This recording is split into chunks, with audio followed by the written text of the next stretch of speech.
날마다 기쁨을 보이며 여호와의 집에 올라가서 예배하시는 저와 여러분 되시기 바랍니다. 하나님께서 특별히 부르시는데요. 다음 주에 이제 추수감사절을 앞두고 특별 새벽 기도회를 합니다. 우리가 추수감사 특세라고 하는데 이 추수감사 특세를 기다리시기 바랍니다. 여러분, 새벽 기도는 때로는 1년 매일 하다 보면 그것이 고통스러운 날일 수도 있습니다. 그러나 여러분 중에 1년 내내 새벽 기도가 아니고 특별한 날에 하나님께 새벽을 깨워서 기도할 때 그 시간이 기다림의 시간이 되고 기쁨의 시간이 되시기 바랍니다. 그래서 오늘 다윗이 얘기한 것처럼 사람이 내게 말하기를 여호와의 집에 올라가자 할 때 내가 기뻐하였도다. 그런 심령 되시기를 예수 이름으로 축원합니다.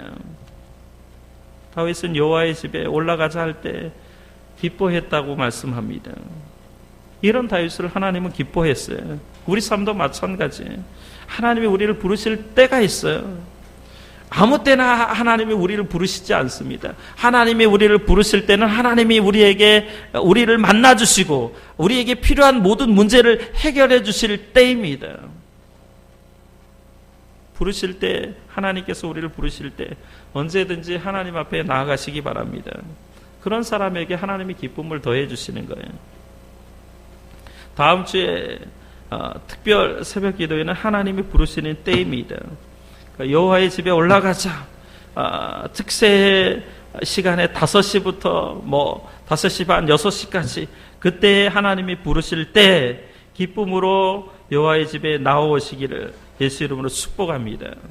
어린아이부터 다 누구든지 다 그 시간에 깨어서 하나님을 만나시기 바랍니다.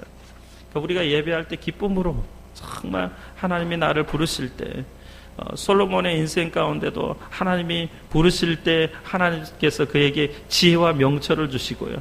성경에 다 쓰임받은 사람은 항상 기쁨으로 언제든지 하나님께서 부르실 때 그 현장에 있었을 때 하나님께서 은혜를 주신 줄로 믿습니다. 두 번째, 우리에게 필요한 것은 감사하는 마음이에요. 감사로 하나님 앞에 예배를 드리는가. 이 사람은 참 감사가 쉽지 않습니다. 한 젊은 부부가 캐나다 로키 산맥에 자리 잡고 있는 밴프 지역으로 이사를 가게 되었습니다. 그 밴프 지역이 절경입니다. 너무나 아름다운, 그래서 말로 형용할 수 없을 정도로 아름다운 경치를 가지고 있는 동네였습니다. 그래서 그들 부부는 그 아름다운 경치를 보면서 처음에는 어쩔 줄 몰라 했습니다. 하나님께 늘 감사했습니다. 그런데 시간이 지났어요. 1년이 지났습니다. 1년이 지나고 그들의 삶의 모습을 보니까 더 이상 감사하지 않는 거예요. 그 경치가 일상의 경치가 되어버린 거예요.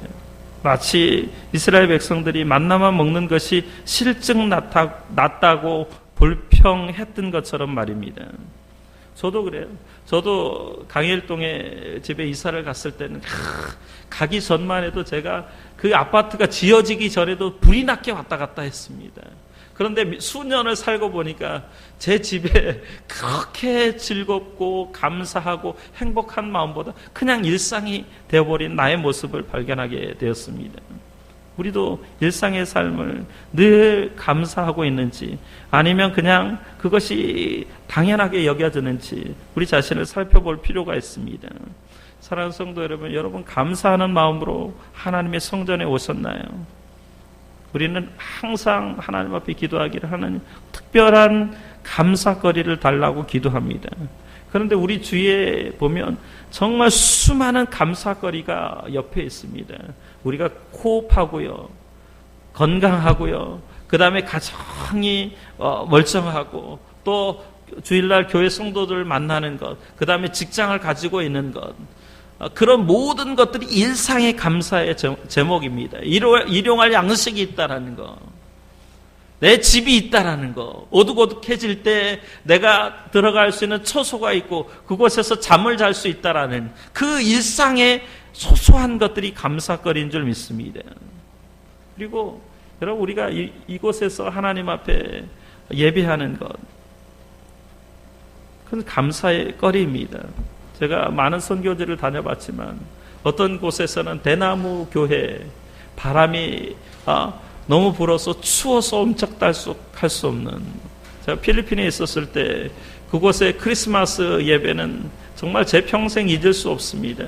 24일 날 이제 대나무 집에서 잠을 자는데 너무나 추워서 잠을 잘 수가 없는 거예요. 벌벌벌 떨다가 도저히 잠을 이루지 못하고 새벽에 나왔습니다. 나와서 불을 쬐면서 내가 그동안 한국에서 아름답게 준비되어지고 마이크가 되어 있고 건물이 있고 성도들과 같이 예배 드리는 것이 얼마나 행복했던가, 얼마나 기쁨이고 얼마나 감사의 조건이었던가, 그때 제가 생각을 했습니다.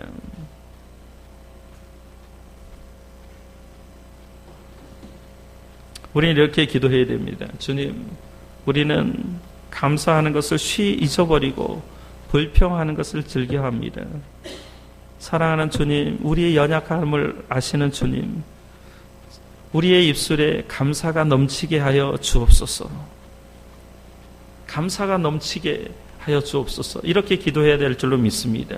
오늘 본문 4절에 다윗은 지파들 곧 여호와의 지파들이 여호와의 이름에 감사하려고 이스라엘의 전례대로 그리로 올라가는도다, 이렇게 말씀합니다.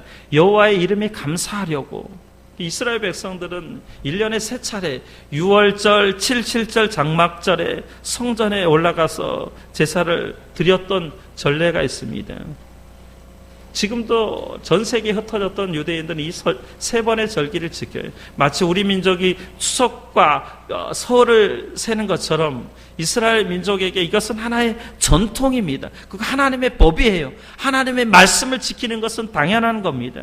우리도 부활절, 성령 강림절, 추수감사절, 성탄절, 특별히 부활절, 추수감사절, 성탄절은 지키잖아요. 이 저희 교회는 네 차례 새벽 기도를 하는데 부활절, 성령 강림절, 추수감사절, 성탄절 특별 새벽 기도회를 가집니다.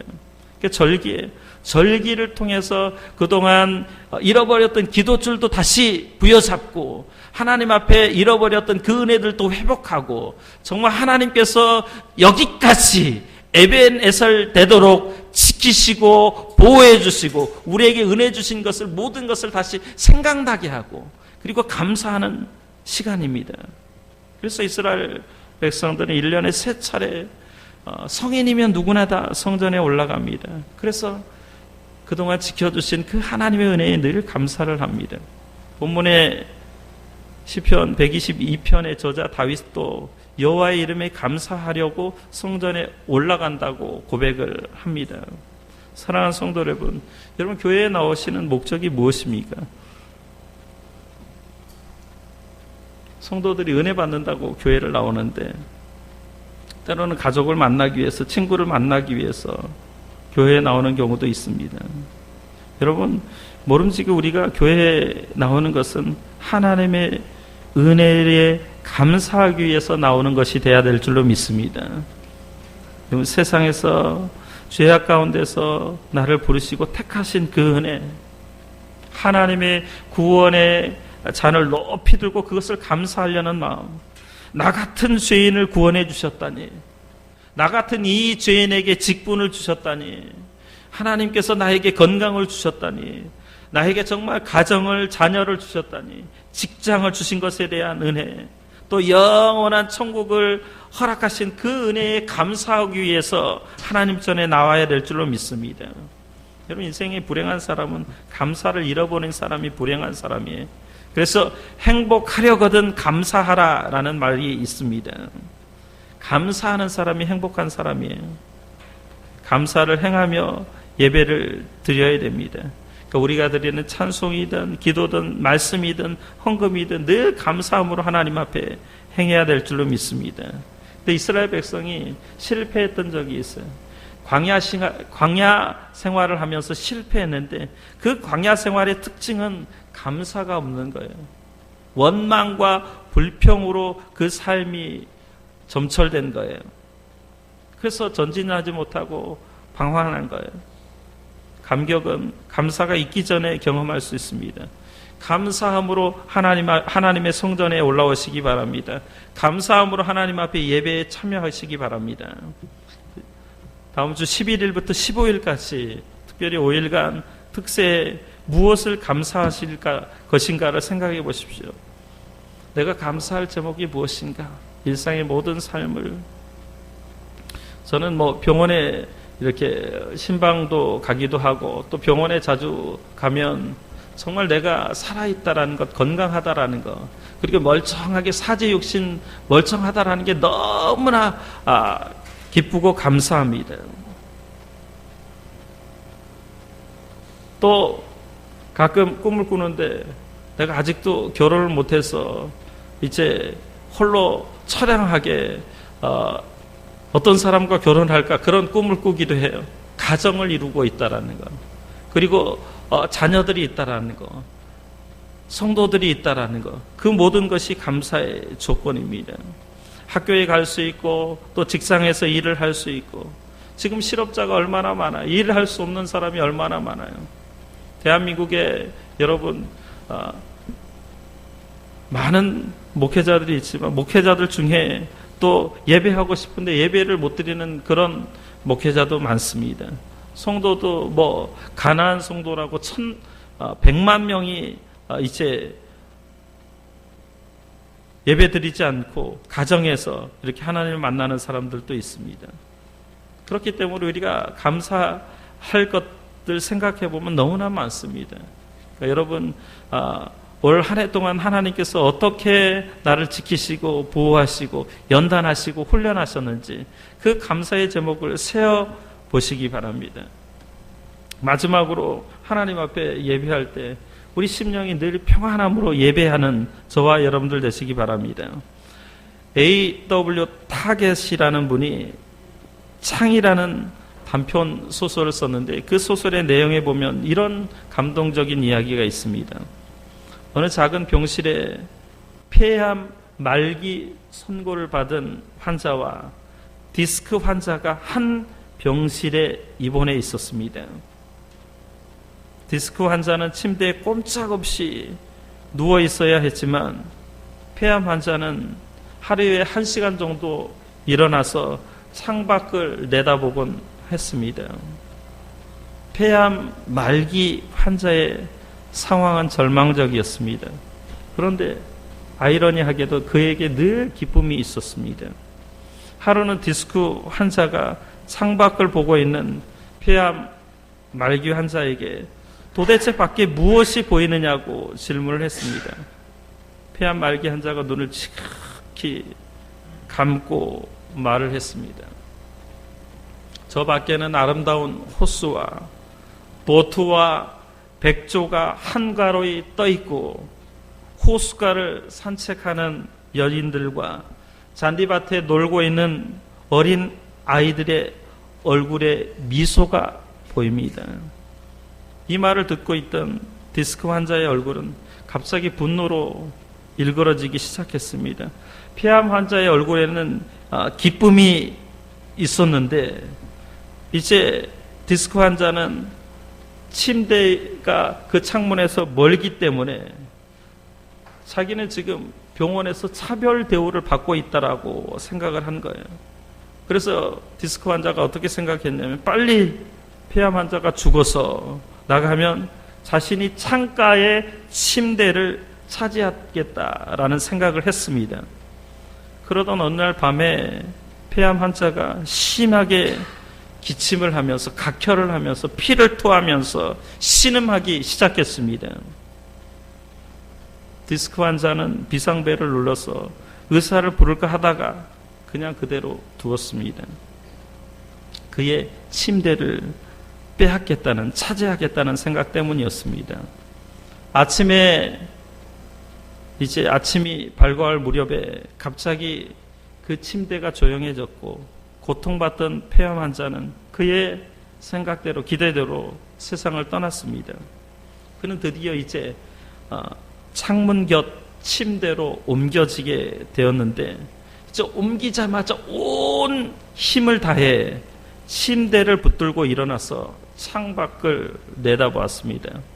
그런데 놀랍게도 창밖에는 아름다운 호수가 있는 것이 아니라 회색의 콘크리트 담벼락 뿐이었습니다. 그제야 폐암 환자의 기쁨이 환경 때문에 생긴 기쁨이 아니라 그가 선택한 기쁨이었다는 것을 깨달았습니다. 그러니까 보고 싶은 것을, 마음에 보고 싶은 것을 본 거예요. 기뻐할 수 없는 상황 속에서도 언제나 기뻐하기로 마음먹고 이제 아름다운 호수를 생각하면서 기뻐하며 그 폐암 환자는 생을 살았던 거죠. 여러분, 편안과 평안의 차이를 아십니까? 편안은 환경의 차원이고 편안한 환경이 될 때 마음이 편안한 거예요. 평안은 그렇지 않아요. 평안은 환경, 상황 그런 것들을 다 배제하라 마음 속에 있는 영역이에요. 마음의 차원입니다. 마음의 평안이 있으면 생활이 편안하지 않아도 행복할 수 있는 거예요. 그래서 우리가 잘 아는, 여러분, 세상에서 이 지구상에 가장 행복 지수가 높은 사람들, 우리가 잘 아는 뭐 방글라데시, 제가 가봤던 네팔 사람들, 세계에서 가장 찢어지게 가난한 환경 속에 있어도 그들은 행복해요. 근데 우리는 잘 사는 사람들인데 행복 지수는 별로 높지 않습니다. 마음에 평안이 있으면 생활이 편안하지 않아도 행복할 수 있는 것이요.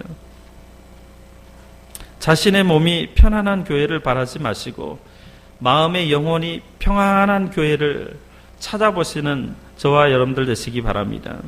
오늘 본문 6절에 계속해서 반복하고 있는 이야기가 이거예요. 평안이라는 단어예요.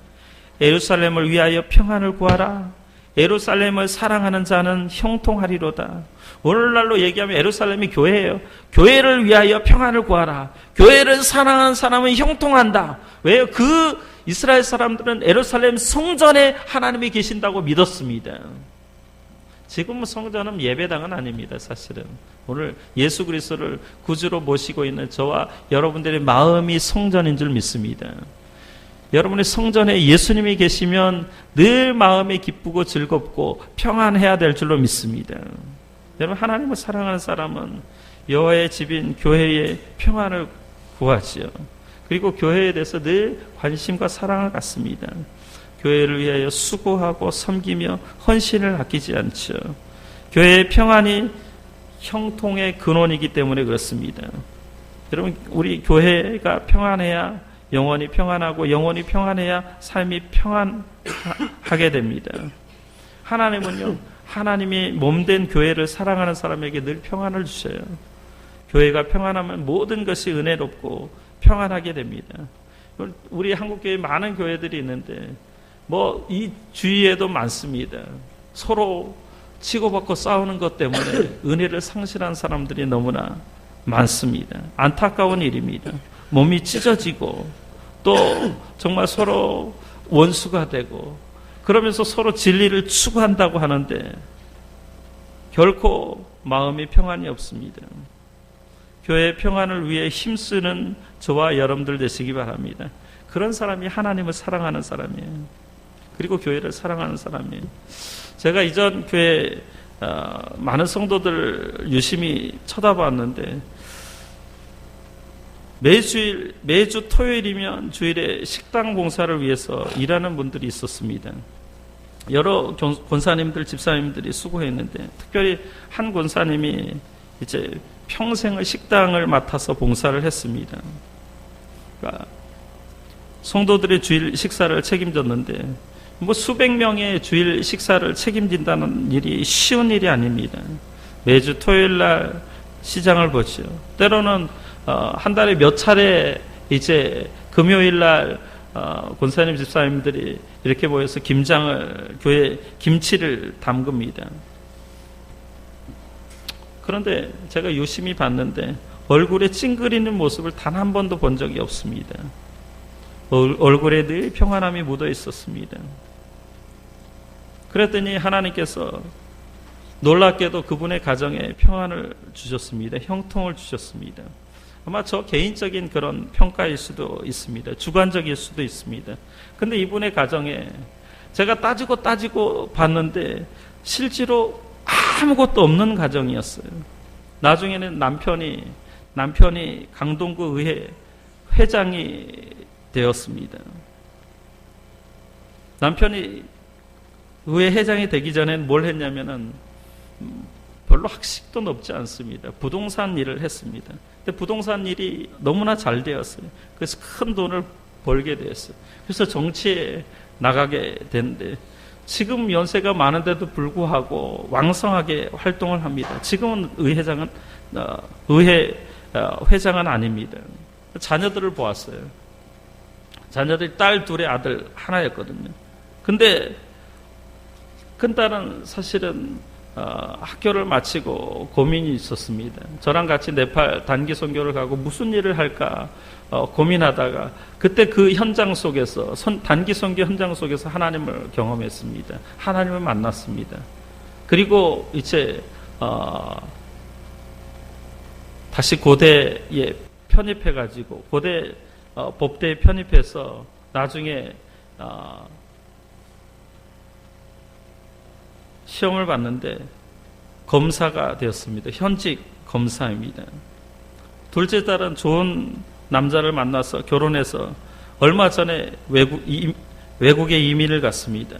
아들은 굴지의 회사에 취직이 되었습니다. 저는 그 가정을 보면서 그 가정의 모습, 정말 평생 동안 한 교회에서 식당을 위해, 교회를 위해서 헌신하고 봉사했더니 하나님께서 그 가정을 책임져 지는 모습을 보았습니다. 교회의 평안을 구했더니 하나님께서 그 가정에 평안을 주셨다고 생각합니다. 내 남편은 그렇게 생각을 안 해요. 남편을 제가 만났는데 자기가 똑똑해서 의회 회장도 되고 그런 얘기를 하는데 절대 그렇지 않습니다. 하나님의 교회를 위해서 희생하고 헌신하였더니 하나님께서 그 가정을 들어 쓰신 겁니다. 오늘 본문에도 예루살렘을 사랑하는 자는 형통한다고 말씀해요. 7절 말씀 보면 내 성 안에는 평안이 있고 내 궁중에는 형통함이 있을지어다. 내가 내 형제와 친구를 위하여 이제 말하리니 내 가운데 평안이 있을지어다. 여호와 우리 하나님의 집을 위하여 내가 너를 위하여 복을 구하리로다. 말씀을 마칩니다. 여러분 교회에 나올 때 여호와의 집에 나올 때 기쁨으로 나오시기를 예수 이름으로 축원합니다. 교회에 나와서 항상 즐거워하시고 기뻐하시기 바랍니다. 그 기쁨을 회복하시는 성도가 되시기 바랍니다. 또 한 가지는 내 마음속에 감사가 넘쳐났으면 좋겠습니다. 그것은 마음의 선택에 따라 달려있는 거예요.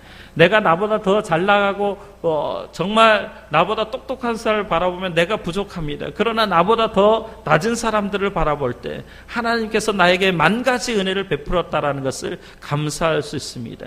감사는 마음의 선택입니다. 마지막으로 우리가 하나님 앞에 평안을 구하십시오. 평안을 구하는 마음으로 성전에 올라와서 하나님 앞에 기도할 때 하나님이 허락하시는 그 형통의 복을 받는 성도님들이 다 되시기를 주 예수의 이름으로 축원합니다. 기도하겠습니다.